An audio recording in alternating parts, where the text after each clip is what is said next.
Welcome to this explainer. Today, we're unpacking a massive, truly monumental historical puzzle. We're going to figure out how exactly the most powerful civilization in human history suffered these cascading, interconnected failures and just completely collapsed into ruin over the course of exactly 176 years. We're going to look right past the myths and break down the specific, compounding crises that literally erased an empire. Okay, let's dive right into this unimaginable scale. At its absolute peak, around 117 AD, the Roman Empire was this unified, unparalleled powerhouse. We are talking about a civilization ruling over 70 million people. I mean, think about that for a second. They maintained control over an incredible portion of the entire global population with absolutely no electricity, no modern communication, and no advanced technology. It was just efficient government, a fiercely disciplined military, and unmatched engineering. For millions of people, there was one language, one law, and a shared reality that felt, well, truly permanent. To make sense of this massive, multi-century event, we've structured this explainer into 4 distinct chapters: Peak of the Empire, a perfect storm of crises, invasions and the fall, and finally, the enduring legacy. Chapter 1. Peak of the Empire. Now, before we look at the fall, you have to appreciate this jarring contrast. At its height, Rome controlled a staggering 5 million square kilometers of territory. If you overlay that on a modern map, you're looking at France, Spain, Italy, Germany, Britain, Turkey, the Middle East, and North Africa, all operating as one unified machine. From Britain to Iraq, they held it all. Yet, fast forward just a few centuries to 476 AD, and the Western Roman Empire controlled absolutely nothing. The most powerful civilization in history was quite literally reduced to rubble. So, how in the world do you lose a continent-spanning empire? Well, that brings us to Chapter 2, a perfect storm of crises. The really crucial point here is that Rome didn't just fall to some single external enemy. Historians have debated the primary cause for over 1,500 years, but the truth is Rome collapsed from the inside out. It was a perfect storm of these 3 interconnected pillars failing simultaneously. When your economy breaks, your military weakens, and your political leadership descends into total chaos all at the exact same time, recovery becomes mathematically and logistically impossible. Let's look at the economy first and see how this disaster actually builds. To pay their soldiers and the sprawling network of government officials, Rome made a fatal economic miscalculation. They started printing more coins. Naturally, more coins flooded the market, which meant each coin held less value, and that triggered massive, soaring inflation. Imagine going to the market and a loaf of bread that cost you 1 coin yesterday suddenly jumps to 10 coins today. The currency essentially became worthless overnight. To compensate for that, the government raised taxes to a point where citizens literally couldn't afford both food and their tax bill. The result? An absolute death spiral. Farms were abandoned, vital trade routes closed up, and the internal economy completely shut down. And hey, because citizens couldn't afford to live, they certainly couldn't afford to join the military, forcing Rome to hire foreign barbarian mercenaries whose loyalties were, to put it mildly, entirely divided. And while all of that is happening, absolute political chaos was unfolding at the exact same time. Between 235 and 284 AD, Rome saw 50 different emperors. Just think about the sheer instability of that for a second. 50 emperors in 50 years. Talk about a high turnover rate, right? Each one violently fought, backstabbed, and murdered their way to the throne, only to end up being killed themselves.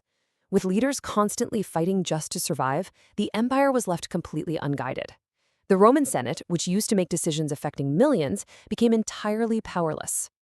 Chapter 3: Invasions and the Fall.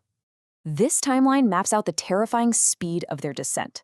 The crisis really accelerates in 250 AD when the plague of Cyprian strikes. It kills millions and practically empties entire cities. The government lost precious tax revenue, and the army lost desperately needed soldiers. Later on, Emperor Diocletian makes this disastrous decision to split the empire in half, Eastern and Western, thinking it would be easier to manage. But instead, the two halves just viciously competed for resources. By the time Constantine shifted the capital east to Constantinople, Western Rome was symbolically and functionally abandoned, leaving it wide open for what happened next. So what actually happens when a 400-year-old, seemingly invincible army finally breaks? The tragic answer to that came in 378 AD. Goth warriors who were fleeing the Huns had asked Rome for refuge. Rome agreed, but then deeply, terribly mistreated these warrior refugees. So the Goths rebelled. This all culminated in the Battle of Adrianople, and it was a catastrophic slaughter. 40,000 Roman soldiers were wiped out, and Emperor Valens himself was killed on the battlefield. This single event proved to the rest of the world that Rome, this mighty empire that had dictated global order for centuries, was, finally, vulnerable. The aftermath? It was honestly like watching civilization run in reverse. In 410 AD, the unthinkable happened. Alaric the Goth marched right into Rome itself, sacking the city, burning buildings, and stealing treasures. Shortly after that, the Vandals seized North Africa, completely cutting off Rome's vital grain supply. The magnificent city of Rome, which boasted an unprecedented 1 million citizens at its peak, absolutely plummeted to a starving, desperate population of just 100,000. Imagine 90% of your city completely hollowing out. Roads weren't maintained, aqueducts broke down, and people literally fled into the countryside just to find food. By 476 AD, the illusion of the Western Empire was finally put out of its misery. A Germanic general named Odo Acer easily deposed Rome's very last emperor, a 14-year-old boy named Romulus Augustulus who controlled no army, no treasury, and held zero real authority. And with that, 1,200 years of continuous Roman rule just evaporated. The once unified Western Empire completely fractured into these smaller, isolated, and much weaker barbarian kingdoms. Spain went to the Visigoths, Italy to the Ostrogoths, and North Africa to the Vandals. Europe officially plunged into the Dark Ages, a period of regressed technology and learning that would literally take 1,000 years to recover from. Chapter 4. The Enduring Legacy.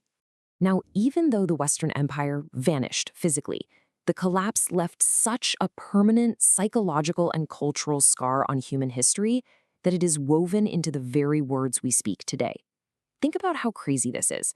The Vandal tribe, who aggressively starved the empire and sacked its cities, literally gave us our modern word for malicious destruction, vandalism. That is how deeply the trauma of Rome's fall impacted the surviving world. But, beyond just our vocabulary, Rome actively shaped the modern world in some seriously constructive ways too. They left behind engineering marvels. In fact, some ancient Roman concrete is famously stronger than the concrete we mix today. Their incredibly engineered roads are still the foundations for modern European travel routes. And while Latin might have died out as a spoken language, it definitely lives on, making up 50% of English roots and completely dominating science and medicine. Our modern European legal frameworks are built directly on Roman law. Furthermore, the Catholic Church claimed direct succession from the empire, maintaining its center in Rome and outliving the political state by millennia. When you compare the longevity of massive global superpowers, Rome's unprecedented 500-year run truly outshines the rest. For some perspective, the Spanish Empire lasted around 400 years and the British Empire about 300 years. Rome's immense timeline proves that they built something uniquely resilient, governed by incredible organizational systems that took nearly 2 whole centuries to fully unravel.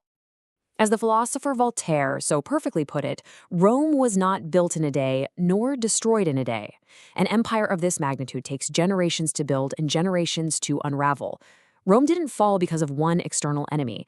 It fell because its internal systems, the economy, the military, the political leadership, all experienced those cascading failures at the exact same time.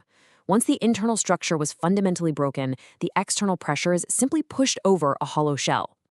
Which brings us to the ultimate takeaway here. Looking around at our modern world today with its intense economic stress, military conflicts, and fierce political division, we really have to pause and ask ourselves a difficult question.